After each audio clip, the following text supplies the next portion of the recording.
नमस्कार दोस्तों, कैसे हैं आप लोग। आई होप आप सब बहुत बढ़िया होंगे और आप अपनी पढ़ाई को कंटिन्यू कर रखे होंगे। तो हम पढ़ रहे थे, विषय था हमारा संधि। और संधि में कल हमने तीनों संधियां देख ली थी, संधि की परिभाषा देख ली थी, संधि शब्द की व्युत्पत्ति देख ली थी और संधि के लिंग के बारे में हमने जान लिया था। तो आज हम विधि पूर्वक हमारी संधि शुरू करेंगे। और संधि में कौन सी संधि शुरू करने वाले हैं? अच संधि। अच संधि की परिभाषा मैंने आपको बता दी थी। जिन्होंने नहीं देखा है लास्ट वाला वीडियो देख लेना। तो अच संधि में सबसे पहले हमारे पास रहेगी दीर्घ संधि। कौन सी? दीर्घ संधि। तो मित्रों, दीर्घ होता क्या है? सबसे पहले हमें ये पता होना चाहिए। दीर्घ होता है एक मात्रिक भवेद ह्रस्वः द्विमात्रिक दीर्घ उच्यते त्रिमात्रस्तु प्लुतो गेया व्यंजनम च अर्धमात्रिकम। अर्थात एक मात्रा जिसके हो वो क्या होता है? ह्रस्व होता है। दो मात्राएं जिसके लगी हो क्या होता है? दीर्घ होता है। तीन मात्राओं वाला कौन होता है? प्लुत होता है। और आधी मात्रा वाला क्या होता है? व्यंजन होता है। इतना क्लियर है ना? तो देखते हैं दीर्घ होता क्या है बच्चे। दीर्घ होता है किसी भी स्वर को जब दो मात्राओं में बोला जाए, ठीक है ना। जैसे हम ह्रस्व बोलते हैं, ह्रस्व बोलने से जिस स्वर को बोलने में दुगुना समय लगे उसे क्या कहते हैं? दीर्घ कहते हैं। जैसे अ, ये क्या है? दीर्घ। आ, ये सॉरी, अ क्या है? ह्रस्व। अ क्या है? दीर्घ। ई क्या है? ह्रस्व। ईकार, ये ई क्या है? दीर्घ। उ क्या है? ह्रस्व। ऊ क्या है? दीर्घ। क्लियर है ना? तो ये होते हैं दीर्घ। वैसे तो ए, ओ ये भी दीर्घ ही पढ़े जाते हैं, ठीक है ना। इनका क्या उच्चारण होता है? दीर्घ ही होता है। ए, ओ, औ, इन सब आई का उच्चारण दीर्घ होता है, ठीक है ना। तो देखते हैं दीर्घ संधि कब होता है। तो एक सूत्र आता है व्याकरण में, अकः सवर्णे दीर्घः। सूत्र क्या कहता है? अकः सवर्णे दीर्घ सूत्र कहता है कि अक के बाद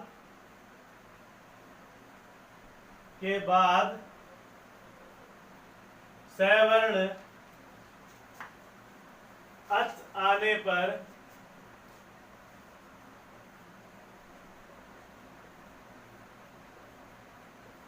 पूर्व और पर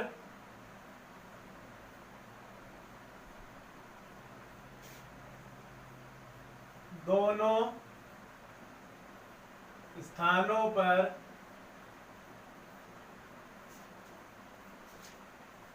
दीर्घ एकादेश हो जाता है।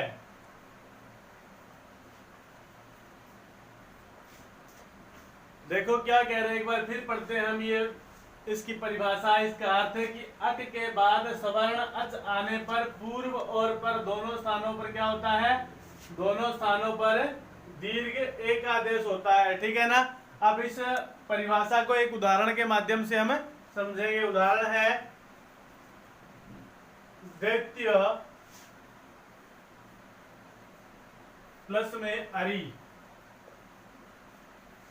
दैत्य प्लस में अरि, ठीक है बेटा। तो संधि किन्हीं दो स्वरों या व्यंजनों के बीच में व्यवधान रहित संधि कहलाती है, ठीक है ना। तो देखिए दैत्य, यह में लास्ट में क्या पढ़ा हमने? यह में क्या है? ए, क्या है?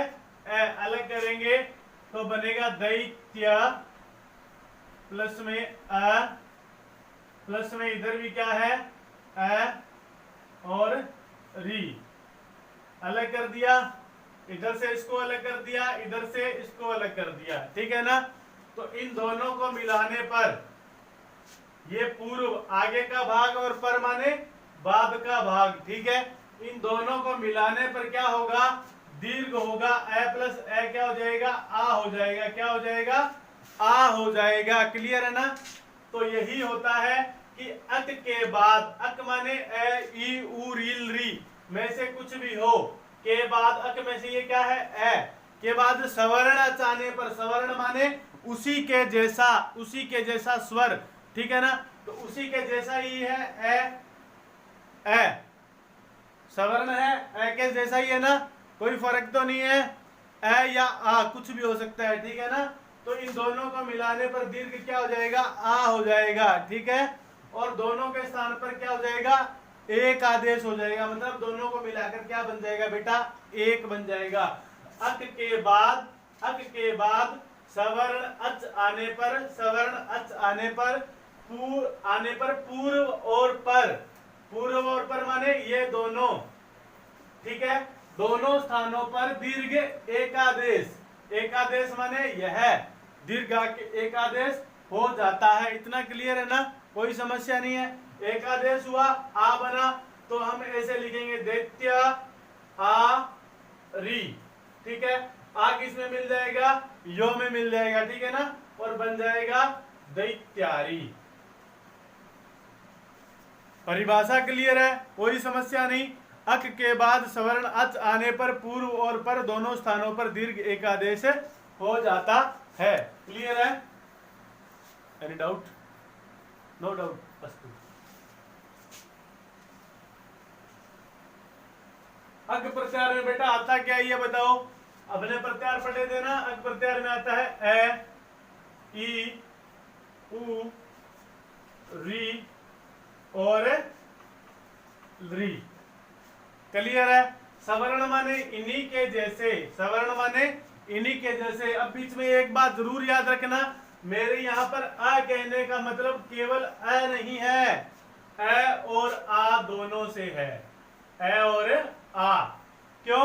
क्योंकि हमने पाणिनीय सूत्र पढ़े थे, उनमें हमने क्या पढ़ा, स्वर कितने होते हैं, 9 होते हैं, अ ई उ रील री ए ओ ऐ औ पढ़े थे ना। तो हम कहने का मतलब ये है कि जो आ है पाणिनीय सूत्रों में नहीं है ना, माहेश्वर सूत्रों में, इसी अ में ही क्या है, आ, क्योंकि ये हर्स्व है। एक मात्रिक बोलेंगे तो अ ही बोला जाएगा, और द्विमात्रिक बोलेंगे तो आ ही बोला जाएगा। डाउटम क्लियरम? अस्तु। डाउट क्लियर हो गया ना बेटा? ठीक है। अ के बाद में इसी के जैसा अ आ जाए, इसी के समान, इसी का सवर्णी, ई का सवर्णी क्या होगा, ई, उ का सवर्णी क्या होगा, उ, री का सवर्णी क्या होगा, री, और री का सवर्णी क्या होगा, री। इन दोनों के मिलने पर, इन दोनों के मिलने पर अक के बाद सवर्ण अच आने पर, माने अक के बाद में सवर्ण अच आने पर दीर्घ एक आदेश हो जाता है। दोनों को मिला करके क्या हो जाता है, दीर्घ आ हो जाता है, ई हो जाती है, दोनों तरफ उ आने पर उ हो जाता है, ठीक है ना, री हो जाती है और ली हो जाती है। कोई समस्या नहीं है? आगे समझ में परिभाषा बढ़िया तरीके से। चलो ठीक है, करते हैं। एक बात और समझते हैं, एक बार फिर बताता हूँ। कई बार क्या होता है, छोटी छोटी बातें जो होती है सामान्य लोगों को लगती है, जिन्होंने थोड़ा बहुत पढ़ रखा है कि ये तो आसान सी है, क्यों बता रहे हैं, लेकिन कुछ ऐसे भले लोग होते हैं जिनको बेचारों को पता नहीं होता। बेटा ए माने ही ए लिख दिया, तो इसका मतलब ये समझो कि ए के साथ मैंने क्या लिख दिया, आ भी लिख दिया। ई लिख दी, तो इसका मतलब ये समझो कि मैंने इसके साथ है दीर्घ ई भी लिख दी, अर्थात कि चाहे ए हो चाहे आ हो, चाहे दोनों तरफ आ हो, ठीक है ना, चाहे दोनों, एक तरफ ए हो एक तरफ आ हो, ठीक है ना, कुछ भी हो, होगा क्या, दीर्घ ही होगा। क्या होगा बेटा, दीर्घ ही होगा, ठीक है ना। इसी प्रकार ई हो, एक तरफ दीर्घ हो चाहे दोनों तरफ दीर्घ हो, मिलाकर के बनेगी दीर्घ ही ई बनेगी। क्लियर है ना? कोई समस्या तो नहीं है? ठीक है बेटा। एक उदाहरण और समझते हैं, जैसे देव प्लस में आलय, अलग करके जब लिखेंगे दे व ए आ लय, पूर्व और पर दोनों को मिलाने पर क्या होगा बच्चे? दीर्घ का देश होगा। और ए और आ क्या बनता है? आ क्या बनता है? आ बनता है। ठीक है ना? तो हमारे सामने स्थिति होगी देव आ लय, कोई समस्या नहीं है। और मिला करके लिखेंगे तो देवालय। ठीक है। अब आप कहो सर, प्रश्न आपके मन में उठना चाहिए कि सर आपने तो ये देव प्लस में आलय कर दिया, क्यों कर दिया भाई? क्या अलग ऐसे नहीं हो सकते थे? वाले बोलो भाई, अलग अलग तो हम ऐसे ही कर सकते थे, लेकिन नियम क्या है बेटा संधि का कि संधि जो होती है दो सार्थक शब्दों की होती है। अर्थात जब विच्छेद किया जाता है तो हमें देखना चाहिए कि ये शब्द सार्थक बन रहे हैं या नहीं बन रहे। अगर उन शब्दों का कोई अर्थ नहीं निकला, जैसे मैंने लिखा, मेरे को किसी ने कहा बेटा देवालय, विकास देवालय का संधि विच्छेद करो। क्या कहा? देवालय का संधि विच्छेद करो। तो मैंने लिख दिया देवा प्लस में लय। ठीक है, कुछ स्थितियां बता रहा हूं, ध्यान रखना। दे प्लस में वालय, देवाल प्लस में लय, देवाल प्लस में अय। अब यहां पर बताओ कोई अर्थ निकल रहा है क्या? देवा प्लस में लय कोई अर्थ हो रहा है क्या? नहीं हो रहा ना। तो मतलब ये दोनों शब्द निरर्थक है, सार्थक नहीं है, तो विच्छेद है, गलत। दे प्लस में वाले कोई अर्थ नहीं निकल रहा, मतलब विच्छेद मेरा गलत है। देवाल प्लस में अय में कोई अर्थ नहीं निकल रहा, दोनों शब्द निरर्थक है, मतलब विच्छेद गलत। लेकिन मैंने कहा कि देव प्लस में आलय, तो बेटा देव माने होता है ईश्वर, परमात्मा, हमें देने वाला, अर्थात प्रकृति। ठीक है ना? और आलय का होता है घर। ठीक है, तो देव का घर, तो देव का भी अर्थ निकल रहा है और आलय का भी अर्थ निकल रहा है, मतलब हमारा विच्छेद बिल्कुल सही है। क्लियर है? डाउट समझ में आ गया? कोई समस्या हो तो बेटा इनबॉक्स में जरूर लिखा करो। ठीक है, केवल वीडियो देखना ही पर्याप्त नहीं होता है, अपने अंदर प्रश्न उत्पन्न होने चाहिए। क्लियर है ना? ठीक है, तो ये था। तो अब क्या करते हैं हम? इस दीर्घ संधि को थोड़ा ढंग से समझते हैं। ये तो थे हमारे डाउट जो हमारे मन में उत्पन्न होते रहते हैं, लेकिन संकोचवश हम पूछते नहीं है। बेटा एक बात और ध्यान रखना, कोई भी प्रश्न जो आपके दिमाग में उठता है ना, कभी छोटा प्रश्न नहीं होता है। कई बार मन में आता है कि मैं क्या पूछूंगा सर से, ये तो बहुत छोटा प्रश्न है, क्या मेरे को दीर्घ संधि का ही नहीं पता है? तो बच्चे बात ये है कि जो बच्चा 5 मिनट का मूर्ख होता है ना, वो जिंदगी भर बुद्धिमान बन के जीता है बाद में। 5 मिनट का मूर्ख मतलब कि अगर आपके मन में कोई प्रश्न हो गया, उत्पन्न हो गया, और आपने पूछा नहीं, सोचोगे सर मैं क्या पूछूंगा, ऐसे मेरी बेइज्जती होगी, तो वो क्या व्यक्ति क्या होता है? वो जिंदगी भर मूर्ख रहता है। 5 मिनट के मूर्ख वो लोग होते हैं जो तुरंत आपके मन में कोई प्रश्न आया, चाहे वो साधारण से साधारण, बकवास से बकवास प्रश्न हो, आपने टीचर से पूछ लिया, टीचर ने आपको सॉल्यूशन दे दिया, मतलब आप कितनी देर मूर्ख बने रहे? सिर्फ 5 मिनट मूर्ख बने रहे। समझ में आने के बाद में आप क्या हो गए? बुद्धिमान हो गए। तो हमें 5 ही मिनट का मूर्ख बनना है, जिंदगी भर का मूर्ख कभी भी नहीं बनना है। क्लियर है ना? तो हमारे सामने 4 स्थितियां आती हैं दीर्घ संधि करते वक्त। पहला ही बता रहा हूं, आसान सा, ए प्लस में ए, मतलब दोनों तरफ क्या हो सकते हैं बच्चे? ह्रस्व भी हो सकते हैं। एक तरफ ह्रस्व प्लस में एक तरफ है दीर्घ। ठीक है ना? दूसरी स्थिति, दो, इधर दीर्घ इधर ह्रस्व। तीसरी स्थिति, ठीक है, और दोनों तरफ दीर्घ। इन सब के मिलने पर बनेगा क्या? बनेगा बेटा दीर्घ ही बनेगा। क्या बनेगा? दीर्घ। क्या बनेगा बेटा? दीर्घ। क्या बनेगा बेटा? दीर्घ। क्या बनेगा बेटा? दीर्घ। कोई समस्या तो नहीं है बच्चे? ठीक है, पूछना बेटा अगर कोई समस्या है तो, कुछ भी क्लियर नहीं हो रहा है तो। ठीक है ना? ई प्लस में ई, ई प्लस में दीर्घ ई, ठीक है, दीर्घ ई प्लस में ह्रस्व ई, और दीर्घ ई प्लस दीर्घ ई, मिलाने पर क्या बनेगा? दीर्घ ही बनेगा, मतलब ये ही बनेगा, ये ही बनेगा, ये ही बनेगा, ये ही बनेगा। क्लियर है ना? ठीक है बच्चे, मतलब संधि हम उस लेवल से पढ़ रहे हैं, बिल्कुल जीरो लेवल से, बिल्कुल अपनी प्लेट साफ, अपनी स्लेट साफ करके, प्लेट नहीं, अपनी स्लेट साफ करके आपको पढ़ना है बेटा। आ गया ना समझ में? कि बिल्कुल एकदम क्लीन स्लेट के साथ अगर कुछ पढ़ोगे तो समझ में आएगा, ठीक है।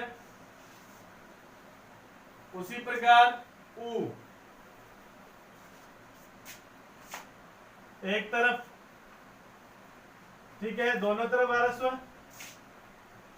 एक तरफ ह्रस्व एक तरफ दीर्घ, ठीक है, दोनों तरफ दीर्घ।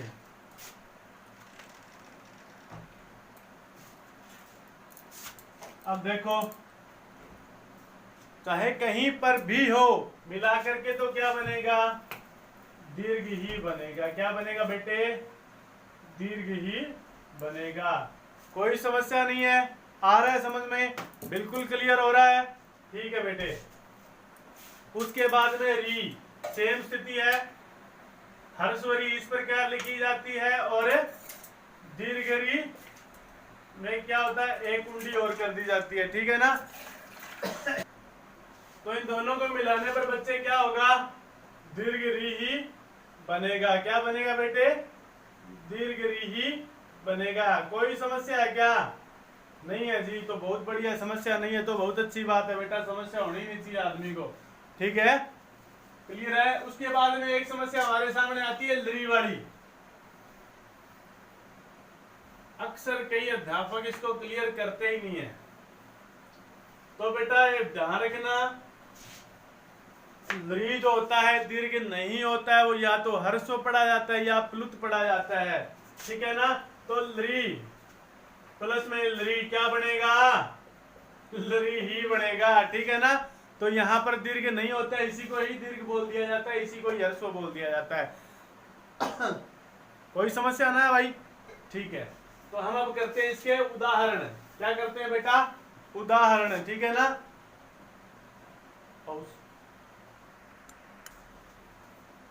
हाँ तो बेटा इनको समझेंगे थोड़ा, उदाहरणों को। दैत्य प्लस में अरि, अलग करने पर दैत्य ए प्लस में री,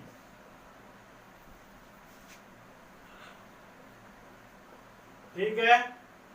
पूर्व और पर को मिलाने पर क्या होगा बच्चे? दीर्घ एकादेश होगा, अर्थात आ होगा। क्या होगा बेटा? आ होगा, और मिलाने पर बना दैत्यारी। क्लियर है? कोई समस्या ना है? ठीक है, तो लिख दूं? लिख दो जी, शाबाश। दैत्यारी, ठीक है। इसी प्रकार श्री प्लस में ईश है, क्या बनेगा? इधर अलग करके लिखे दीर्घ ई, इधर भी दीर्घ ई, और ये स अलग। इन दोनों को मिलाने पर क्या बन जाएगा? दीर्घ ई बन जाएगा, ठीक है ना। और क्या होगा फिर? श्र ई शाह। वर्ण सम्मेलन करने पर क्या बनेगा? श्री शाह। क्लियर है? कोई समस्या नहीं है? शाबाश। समस्या होगी नहीं बेटा, ढंग से देखोगे तो। श्री शाह। उसी प्रकार इधर भी क्या है? ऊ, अलग कर लिया ऊ, दोनों को मिलाने पर क्या हुआ? दीर्घ ऊ, और क्या लिखेंगे हम? विष्णुदय। क्लियर है? ठीक है भाई। इसी प्रकार होत्रिकार में क्या बनेगा? होत प्लस री प्लस रिकार, दोनों को मिलाया हुआ दीर्घ, ठीक है ना। और ऐसे बड़ा शब्द हमारा होत कार। वर्ण सम्मेलन करने पर क्या बनेगा बेटा?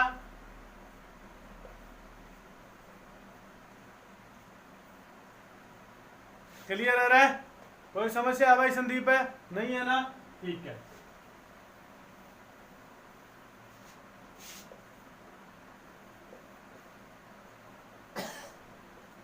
होत्री कार्य है, इसी प्रकार द्विवर्ण है, सेम ही लिखा जाएगा द्विवर्ण। यहां तक किसी को कोई समस्या भाई नहीं है ना? तो अब उदाहरण लिखवा रहा हूं बोर्ड पे, वो आप स्वयं करेंगे, नहीं कुछ समझ में आ रहा है तो पूछेंगे, ठीक है?